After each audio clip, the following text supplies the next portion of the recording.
Kematian diplomat Arya Daru Pangayunan hingga saat ini masih menyisakan tanda tanya yang belum terjawab. 6 bulan berselang sejak Arya Daru ditemukan tewas di kamar kosnya dengan lakban kuning melilit kepala, sejumlah kejanggalan mengemuka.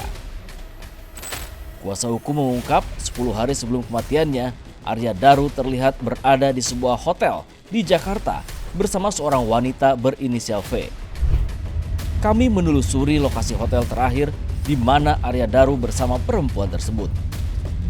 Hotel yang berada di kawasan Jakarta Pusat ini jadi misteri.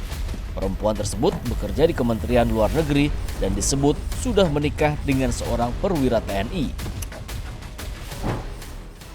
Apakah temuan tersebut ada kaitannya dengan kematian Arya Daru?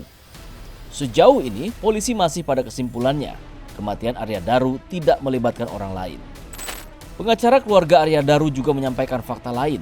Hasil otopsi menunjukkan ada luka lebam di sejumlah bagian tubuh Arya Daru yang menimbulkan kejanggalan soal sebab kematian korban.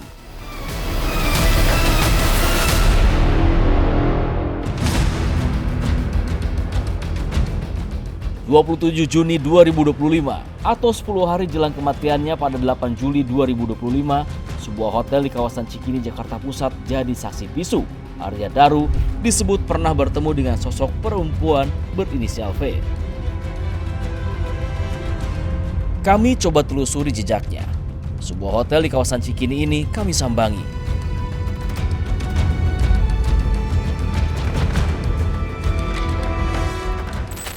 Mau nanya soal, kan dulu pernah ada pendidikan soal Arya Daru kan ya? Yang katanya ada diperiksa Pak Boy. Ada bener yang soal Arya Daru dulu amat pernah. Boleh nggak kita lebih dalam ngobrol soal itu? Oh, biar Kak, mohon maaf, kita kan juga nggak ini Kak, manajer juga nggak mau kita nggak tahu gitu. Takutnya kita keseret aja sih, soalnya kan dia cuma hanya ini doang sih, Check in doang. Tapi kalau udah check in sini, Check innya sih dia tanggal ada sih 27 kan? tanggalnya sih saya kurang ini Kak, saya agak berkasih sih. Tapi berapa kali sih? Saya kurang tahu juga ya Kak. Pihak hotel tak membantah dan membenarkan Arya Daru pernah menginap di hotel. Menurut kuasa hukum keluarga, Arya Daru sudah 24 kali check-in bersama wanita tersebut. Benarkah?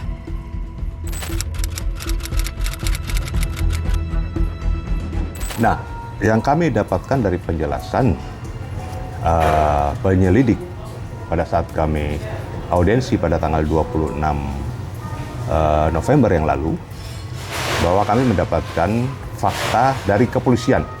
Bukan kami mendapatkan, tapi kami mendapatkan informasi dari kepolisian. Bahwa kepolisian memegang data dan fakta bahwa almarhum Arya Daru Pangayunan ini ada bersama-sama dengan wanita V ketika mereka check-in sebanyak 24-25 kali pada sebuah hotel di Menteng. 24 atau 25 Bang? Sekitar 24-25 yang kami dapatkan. Pastinya sekitar 24 lah yang kami dapatkan itu. Nah, pertanyaan saya waktu itu, apakah didapat bukti bahwa almarhum bersama dengan wanita berinisial V itu masuk ke kamar bersama-sama? Adakah semacam tangkapan layar CCTV atau bukti saksi yang melihat? Nah, dan adakah bukti dari saksi yang melihat atau keterangan dari saksi-saksi yang ada bahwa almarhum dengan wanita berinisial V itu melakukan tindakan-tindakan yang tidak semestinya atau tindakan asusila? Nah, di situ penyelidik tidak bisa menjawab. Kalau 24 kali check-in, itu check-in untuk siapa? Check-in untuk apa? Untuk kepentingan apa? Saya pertanyakan itu. Nah, itu pun tidak dijawab oleh kepolisian. Nah, oleh karena itu ini menjadi tanda tanya kami semua. Jadi seolah-olah framing check-in ini dibuat sedemikian rupa seolah-olah almarhum ini punya kaitan cinta segitiga dengan wanita berinisial V. Tapi faktanya gimana? Kalau fakta yang kami dapatkan, bahwa antara almarhum dengan wanita berinisial V ini, itu sebatas rekan kerja, sama-sama di Kemenlu. Kami mendapat info begitu, bahwa wanita berinisial V ini bukan wanita lajang, tapi wanita yang sudah berkeluarga dan punya suami. Suaminya merupakan oknum TNI. Nah, makanya saya bilang ke polisi, tolong kerjasama dengan Puspom TNI dari awal itu. Dari awal tanggal 29 Juli, waktu setelah konvers oleh kepolisian, saya speak up, saya katakan, supaya pihak kepolisian bekerja sama dengan Puspom TNI dalam mengungkap kasus ini, kasus kematian misterius ini. Kalau betul suami dari wanita berinisial V ini adalah seorang perwira TNI, sehingga bisa dilihat benang merahnya, ditarik benang merahnya. Apakah ada hubungan kematian almarhum dengan hubungan segitiga antara almarhum dengan si wanita berinisial V, tambah lagi dengan hubungan adanya check-in sebanyak 24 kali itu. Oke, terakhir kali check-in itu di tanggal berapa? 27 Juni, 7 Juni. yang kami dapatkan. Almarhum meninggal Tanggal 7 Juli. 7 Juli, berarti Ya. 10 hari dong? 10 hari sebelum almarhum meninggal. Oke, jadi almarhum memang, ini keterangan dari atasan almarhum ya, yang kami sempat ketemu, kami tanyakan, almarhum pernah menjadi saksi dari tindak pidana perdagangan orang Jepang ya, TPPO. Kemudian juga almarhum pernah menjadi saksi dari negara lain di mana almarhum ditugaskan. Ya, termasuk Timor Leste, termasuk di Myanmar, kemudian di beberapa negara lainnya gitu. Nah, disinilah kami melihat bahwa almarhum ini juga dia dalam tanda kutip getol dengan membantu orang-orang yang menjadi korban TPPO dan human trafficking. Nah, ini menjadi salah satu pemicu. Makanya saya sampaikan kepada penyidik, almarhum juga getol masalah pengungkapan masalah-masalah itu, termasuk judol di situ. Nah, ini yang perlu dikembangkan. Jadi, dengan adanya almarhum meninggalkan ransel almarhum di tangga rooftop Kementerian Luar Negeri pada malam kejadian, pada tanggal 7 Juli itu, kami menduga bahwa di dalam ransel almarhum itu terdapat data-data by name by address, masalah TPPO dan masalah judol, sehingga kemungkinan almarhum ingin menyelamatkan itu. Pada saat almarhum kembali ke kos, barang itu tidak dibawa. Makanya kalau handphone almarhum itu bisa ditemukan dan bisa diselidiki isi pembicaraan outcoming dan outgoing dan outcomingnya, itu pasti ada pembicaraan-pembicaraan.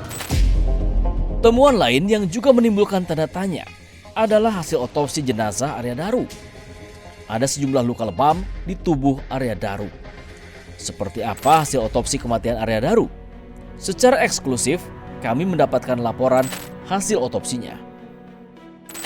Hasil otopsi ini menimbulkan pertanyaan, bagaimana luka itu bisa terjadi? Apakah akibat pergerakan korban atau ada pihak lain yang terlibat yang menyebabkan luka lebam itu terjadi?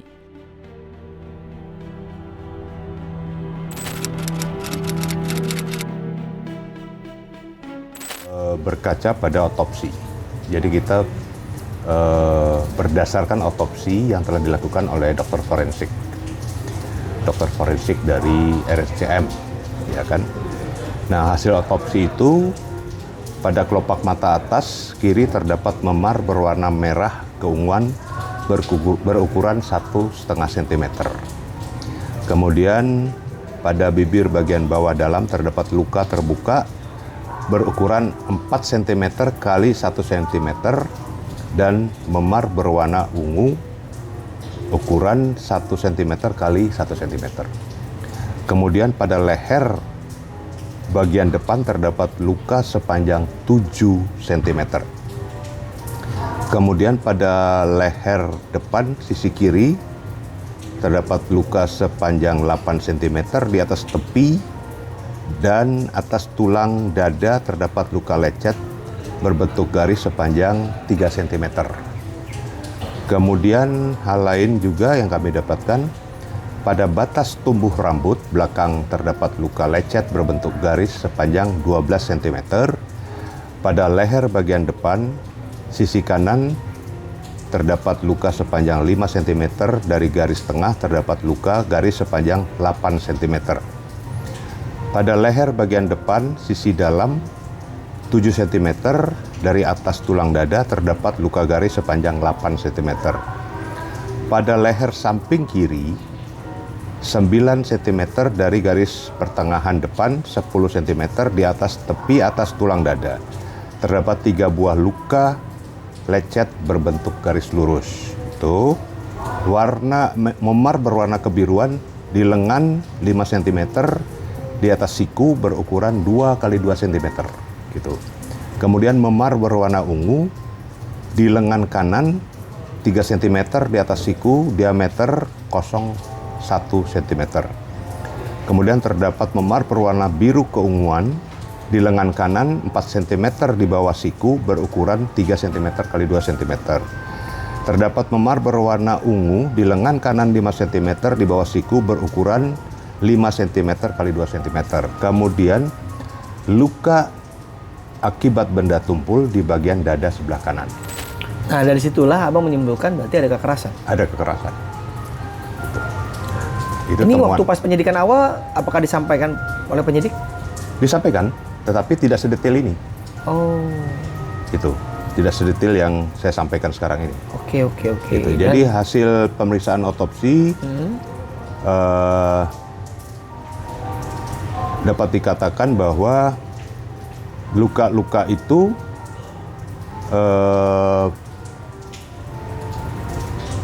dilakukan pemeriksaan penyaringan nafsa dan alkohol, penggunaan sampel bilas urin dan dengan hasil negatif, alkohol negatif ya. Urin juga. Urin juga. Kemudian ditemukan tanda-tanda perbendungan. Apa tuh? Perbendungan itu tanda-tanda seperti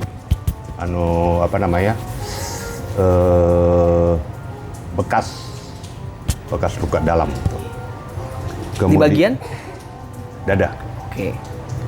Kemudian luka lecet seperti saya sudah sampaikan tadi, luka terbuka pada bibir seperti saya sudah sampaikan tadi. Nah, inilah yang membuat kita menjadi tanda tanya, kalau orang bunuh diri, apakah dengan luka-luka yang sedemikian banyak?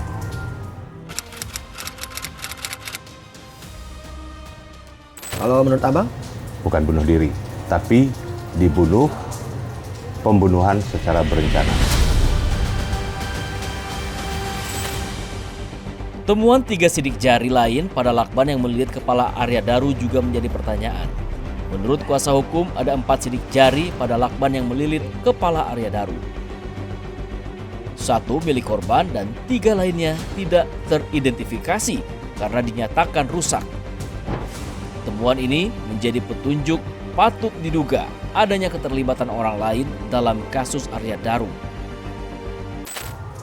Ternyata setelah kami mendapat penjelasan dari kepolisian, dari penyelidik Polda Metro Jaya, ada 4 sidik jari yang ada di lakban di mana terlilit atau dililit di wajah sampai leher almarhum.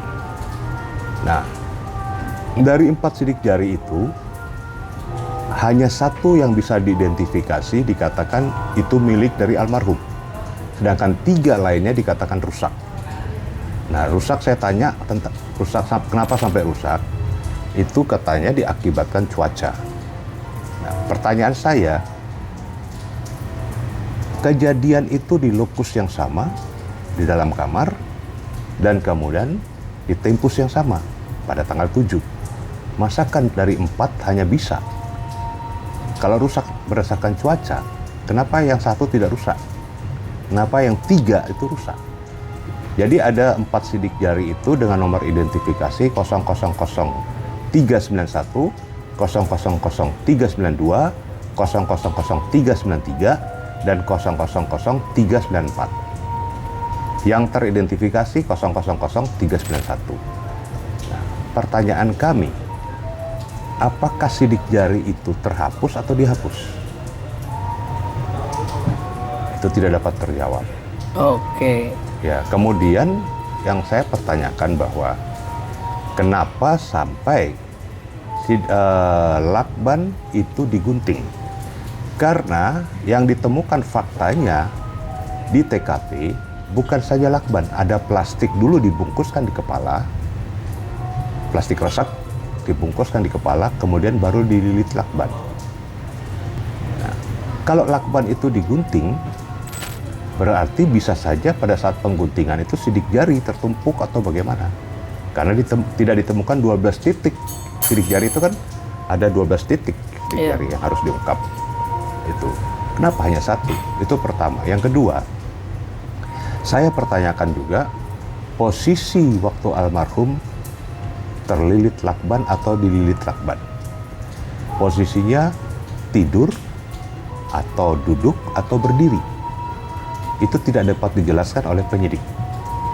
Kalau dia tidur, kami melihat di TKP bantalnya rapi, spraynya rapi, kemudian diselimuti. Tidak mungkin seseorang yang tidur melakukan hal tersebut, melilit wajahnya dengan lakban. Nah, kemudian ada bekas lakban di bawah telinga sebelah kiri, gulungan lakban. Saya pertanyakan, lakban itu dililit mulai dari bagian bawah atau bagian atas? Menurut penyidik, itu dililit dari bagian atas ke bawah. Nah, kalau demikian halnya, kalau belum digunting tentu ada partikel-partikel kalau almarhum masih hidup pada saat dilakban atau setengah hidup atau setengah mati. Pasti ada partikel-partikel nafas yang melekat di plastik itu dan itu bisa diteliti.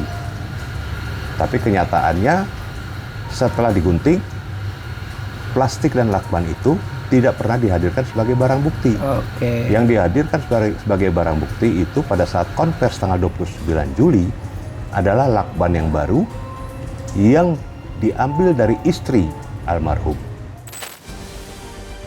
Hingga saat ini polisi masih berpegang pada kesimpulan Arya Daru meninggal dunia tanpa ada keterlibatan pihak lain dan tidak ditemukan adanya tindak pidana. Penyelidik juga menggandeng daripada Apsifor IPSI untuk melakukan pemeriksaan secara psikologi forensik baik kepada keluarga, kepada rekan-rekan kerja yang mungkin bisa atasan, bisa teman kecil dan lain sebagainya, termasuk orang-orang yang berhubungan pada saat itu. Dari hasil pemeriksaan tersebut disimpulkan bahwa indikator daripada kematian daripada ADP ini mengarah pada indikasi meninggal tanpa keterlibatan pihak lain.